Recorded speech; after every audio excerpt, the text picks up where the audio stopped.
3 U.S. warships came under fire, according to the Pentagon, and the United States returned fire. It has its chokehold over the Strait of Hormuz, throwing global markets into turmoil and driving up oil prices. That breaking news, 3 U.S. destroyers in the Strait of Hormuz fighting off a swarm of Iranian fast attack boats. The AN/Spy 1D phased array radar built into the forward deckhouse of USS Harman, DDG-119, costs more to operate for a single day than the Islamic Revolutionary Guard Corps Navy paid for 11 of the boats it was about to send against her.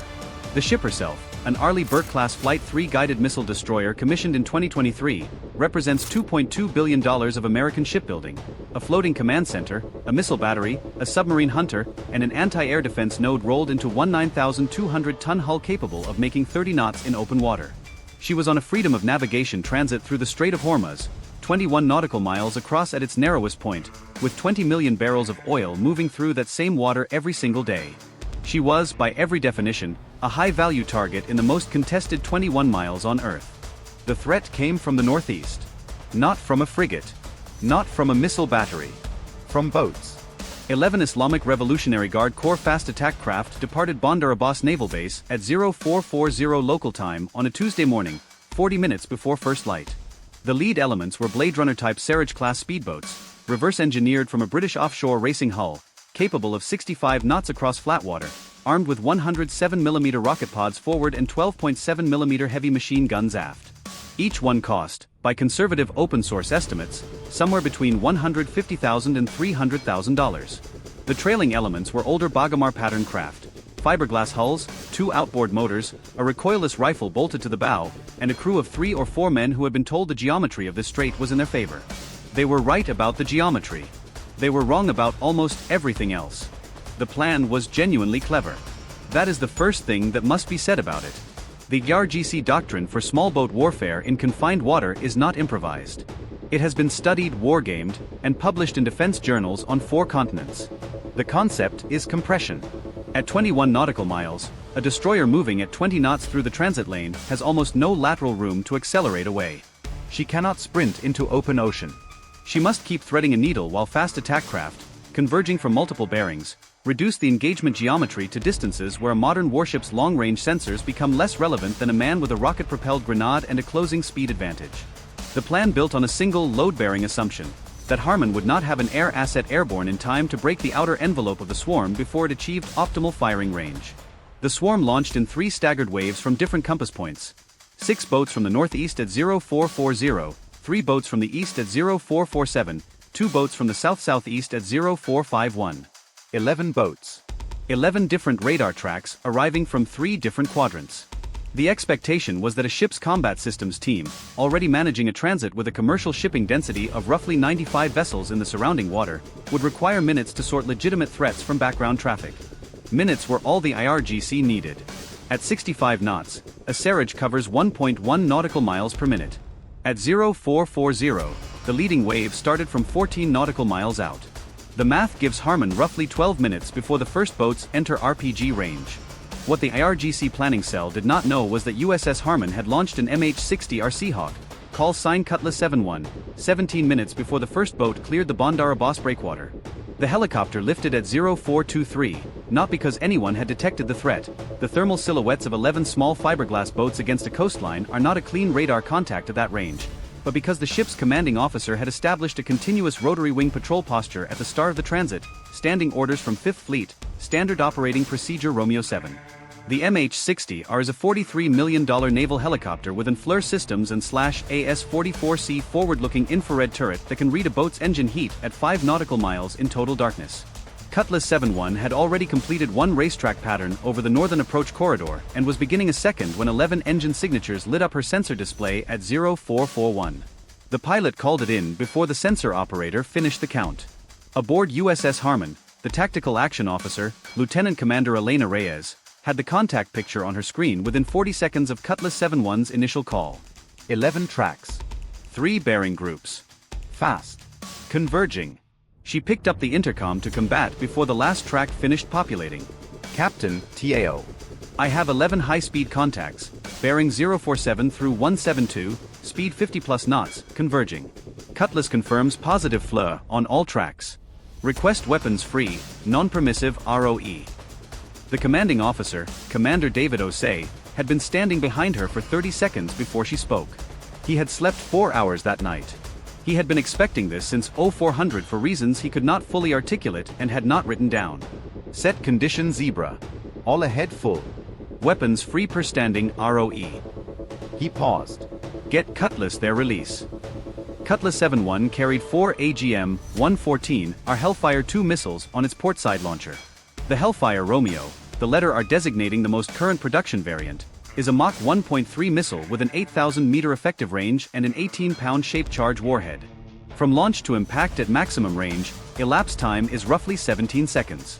The procurement cost per unit is approximately $117,000. That number becomes significant when set against the cost of what it is about to hit. One Hellfire Romeo. $117,000. One Seraj-class speedboat.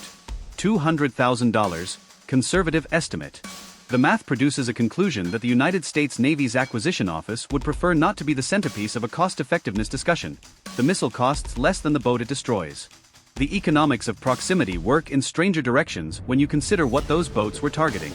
At 0448, Cutlass 7-1 rolled in from 8,000 feet, already running dark with navigation lights off. The first Hellfire left the rail at 0448 and 22 seconds. The lead Seraj, hull designation N7 in the IRGC's own notation, was running at 63 knots on a bearing of 210 degrees magnetic, 11.2 nautical miles northeast of USS Harmon. The missile, guided on the thermal bloom of N7's twin turbocharged diesels, flew a depressed ballistic arc and impacted the forward engine compartment at 0449 and 2 seconds. The fireball was visible from the bridge of Harmon through 10 power binoculars. The second Hellfire followed 4 seconds behind the first and struck N4, the second element lead, at the waterline. Both boats stopped being boats in the same way a candle stops being a candle when you hold it underwater. The eastern prong kept coming. 3 boats from the 0447 launch wave were now at 9 nautical miles, running a slightly more oblique angle, using the electronic noise and thermal clutter of a 80,000-ton liquefied natural gas carrier passing 3 nautical miles to Harmon South as partial masking. It was the smartest move the IRGC made that morning. The tanker's radar return was broad enough and hot enough that the 3 fast attack craft tucked into its eastern radar shadow looked, to a passive sensor sweep, like spray and wake artifacts. Cutlass 7-1's FLA cut straight through it. Thermal imaging does not care about radar shadows. The Seahawk pilot had expended 2 Hellfires. 2 remained on the port launcher. He called for an immediate bingo distance check, confirmed fuel status adequate for 8 more minutes on station, and requested permission to re-engage. He got it in 3 seconds. At 0451, Hellfire 3 went to the center boat of the eastern prong at a range of 7,400 meters. Hellfire 4 went to the northernmost boat 6 seconds later. 4 missiles. 4 boats. Total elapsed time from first launch, 61 seconds. $468,000 in Hellfire expenditure. Roughly $800,000 in Iranian naval hardware on the seabed. Cutlass 7-1 broke off the engagement and turned southeast toward Harmon's flight deck at 0453. That left 3 boats from the north-northeast wave and 2 from the south-southeast. The 3 from the north-northeast had broken formation when the first Hellfires hit. Standard IRGC dispersion protocol. When the lead element takes fire, the trailing boats fan out to increase the difficulty of a single engagement solution. It is correct procedure. It is also what USS Harmon's weapons control team had been waiting for.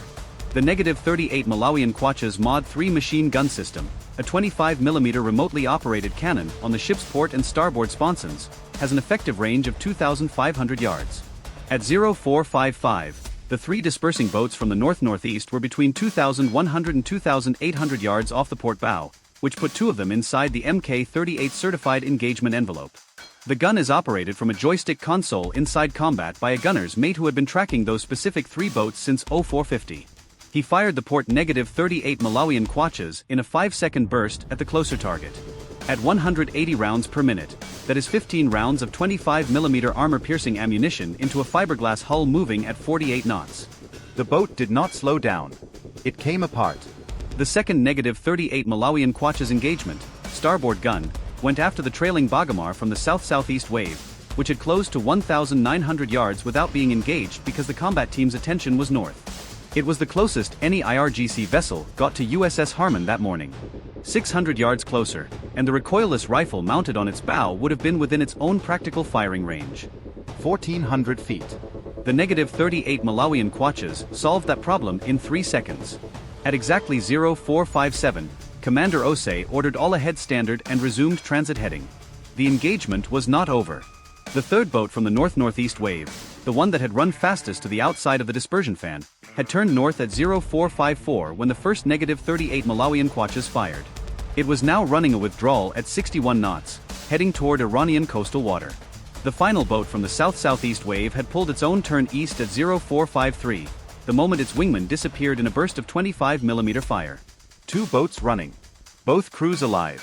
Retreat as evidence of tactical adaptability, or evidence that the command cell on shore had transmitted an abort, or evidence that 2 boat crews looked at what had happened to 9 of their 11 shipmates in 17 minutes and made a calculation that had nothing to do with doctrine.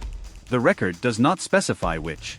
What the record does specify is that the USS Harman resumed her transit without a single round of Iranian fire landing aboard, without a single American casualty, and with the Aegis combat system still locked on the retreating thermal signatures of both surviving boats at a range of 7 nautical miles when they crossed the 12 nautical mile territorial water boundary and Iranian shore radar came online. The total American expenditure, 4 AGM-114 are Hellfire 2 missiles at $117,000 each. 46 seconds of -38 Malawian kwaches fire across both mounts. A day's wear on a $43 million helicopter.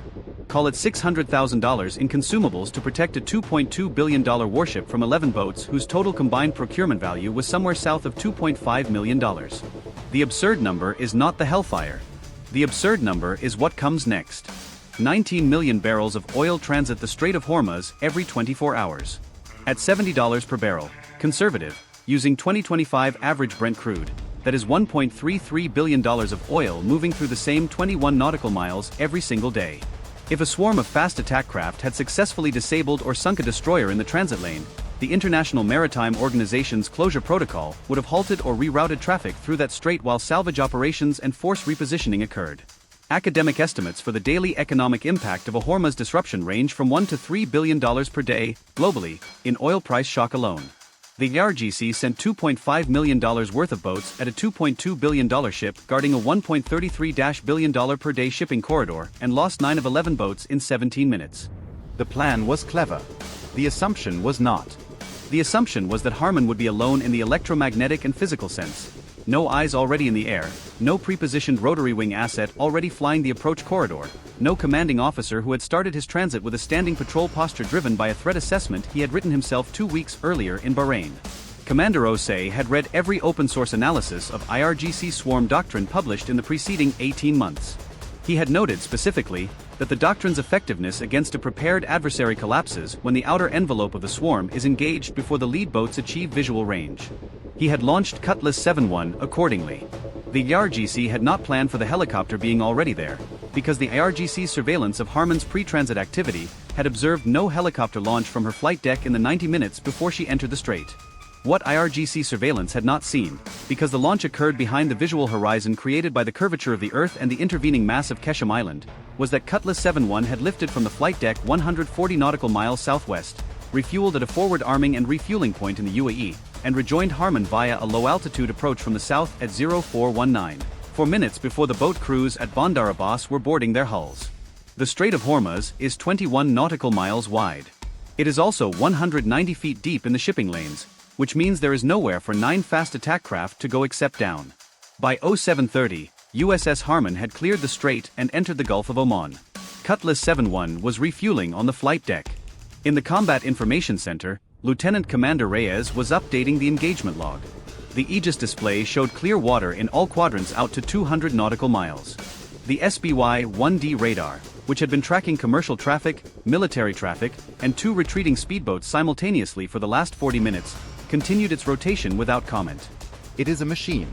It does not have opinions about the morning.